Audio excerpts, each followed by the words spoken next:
la mère de Yuna lui reprocha de trop gâter son mari et lui dit qu'il aurait dû être levé et s'entraîner depuis le lever du soleil.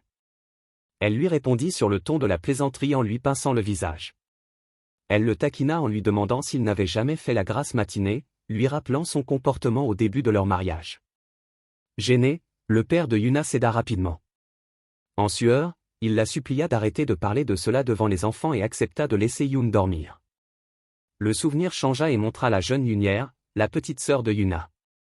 Elle leva les yeux avec un grand sourire, tenant une assiette de pain, et dit à son frère de manger. Dans le présent, Yuna contemplait les fantômes de sa famille, son père, sa mère et sa sœur. Le visage empreint de tristesse, son corps enveloppé d'une aura violette chargée d'émotion, Yoon tendit sa main lumineuse vers l'image de sa sœur, tentant de la toucher à travers le souvenir. Mais à l'instant où il effleura l'illusion, Yuni se transforma en fumée blanche et disparut comme par magie. Yoon regarda l'image s'évanouir, le visage déformé par la douleur, frappé de plein fouet par la réalité de sa perte. Un autre souvenir se forma. Yuni réapparut, taquinant son frère. Elle raconta que, parce qu'il avait séché l'entraînement et semé la pagaille, leur père avait perdu patience et engagé un maître d'armes intransigeant. À ses côtés se tenait Yoon-hee, en pleine forme. Il avertit Yoon qu'il était en difficulté car le nouveau professeur, Monsieur Chawan, était un maître encore plus puissant que leur père. Yoon-hee leva le pouce avec un sourire encourageant. Il dit à Yoon que grâce à lui, il avait lui aussi la chance d'apprendre auprès du maître. Yoon regarda le visage souriant de son frère aîné et prononça son nom tristement, conscient du sombre destin qui l'attendait.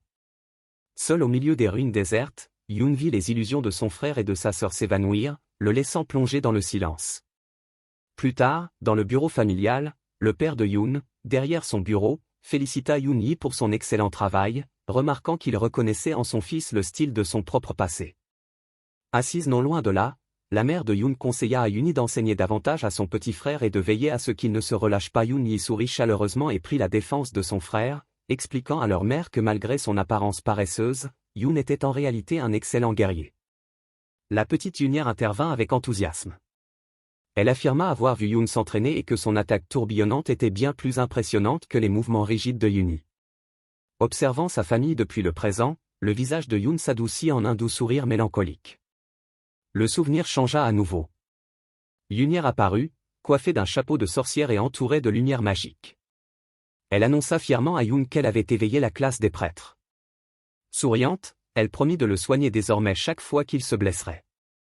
Prenant une pause assurée, elle se vanta d'avoir guéri tout le monde ce jour-là et que tous l'avaient complimenté. Yoon regarda sa sœur, tout excitée, avec une profonde affection, entrant dans son jeu et reconnaissant qu'elle était la plus extraordinaire. Soudain, Yoon-hee se pencha vers lui, les yeux brillants d'excitation, et lui annonça une bonne nouvelle. La scène changea, dans un couloir, Yoon-hee tirait par la main une jeune fille blonde timide. Elle cria à son frère qu'elle lui avait trouvé une épouse. La jeune fille protesta, affirmant qu'elle n'était pas d'accord. Yoon-hee lui expliqua son raisonnement. Puisque la jeune fille était la fille du professeur Xiaowan, sortir avec elle signifiait que ce dernier, très strict, serait plus indulgent envers Yoon. Yoon repensa tristement à ce souvenir. Il se dit que, connaissant ce professeur, ce plan n'aurait fait que lui valoir des coups encore plus durs. Yoon-hee serra la jeune fille timide dans ses bras. Elle lui expliqua qu'elle était aussi une prêtresse dotée de pouvoirs de guérison. Feignant l'agacement, elle dit à son frère de ne pas venir la voir quand il était blessé, mais plutôt de s'adresser à cette fille. Chuchotant, Yoon-hee révéla son véritable plan. Elle fit remarquer que cela permettrait à Yoon de passer plus de temps avec elle, jouant les entremetteurs. Yoon baissa les yeux, souffrant, et murmura le nom de sa sœur. Le fantôme de Yoon-hee réagit à sa tristesse. Elle se pencha en avant, lui demandant ce qui n'allait pas et pourquoi il avait l'air si triste. Les larmes aux yeux, Yoon-hee confia ses sentiments au vide, leur disant combien il lui manquait. La vision changea et nous transporta à une autre époque. Un feu crépitait dans le bureau, mais l'atmosphère était tendue. Le père de Yoon-hee tapotait sur un document, réprimandant Yoon-hee. Il reprochait à son fils aîné d'être trop dur avec leurs élèves et ses punitions trop sévères. Assis d'un air sévère, le père décida qu'il était trop tôt pour que Yoon-hee prenne en charge ses affaires. Il lui ordonna de se retirer et de s'occuper d'autre chose pour le moment. Yoon-hee resta là, stressé et sur la défensive. Il répliqua, Demandant qui s'occuperait du travail s'il ne le faisait pas, désespéré de conserver son poste, Yuni demanda si leur père comptait confier le rôle à Yoon, insistant sur le fait que son frère n'était pas fait pour cela.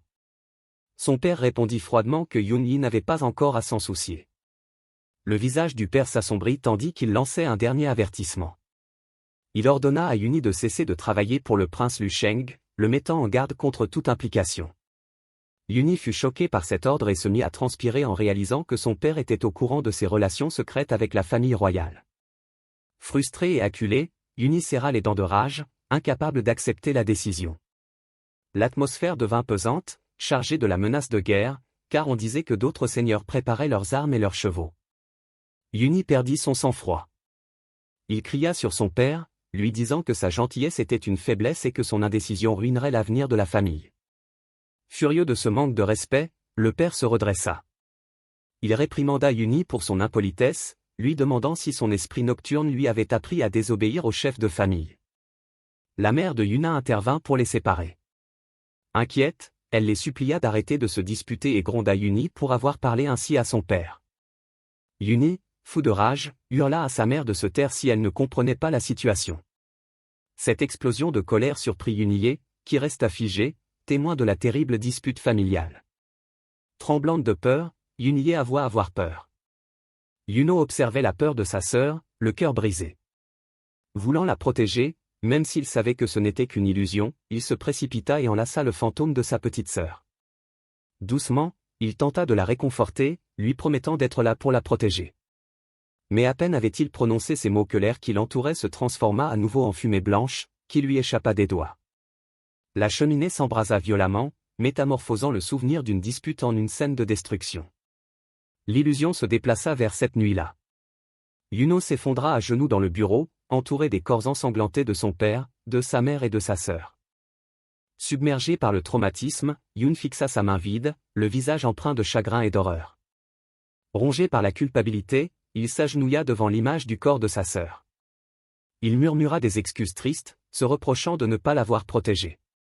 Soudain, une main lui tapota doucement l'épaule. Une voix perça son désespoir, lui affirmant que ses paroles étaient fausses. Yuno se figea, les yeux écarquillés de stupeur. Il tourna brusquement la tête, réalisant que quelqu'un le touchait dans les ruines. Un esprit lumineux s'éleva derrière lui, accompagné de papillons magiques. C'était l'esprit de Yuni, vêtu de ses habits de prêtresse, qui répandit sur lui une lumière chaude et guérissante. La lumière dorée inonda le visage de Yoon, apportant une chaleur et une paix qui contrastaient avec la froideur des ruines. Yoon fixa le fantôme, complètement abasourdi. Ses yeux tremblaient tandis qu'il tentait de comprendre cette vision insoutenable.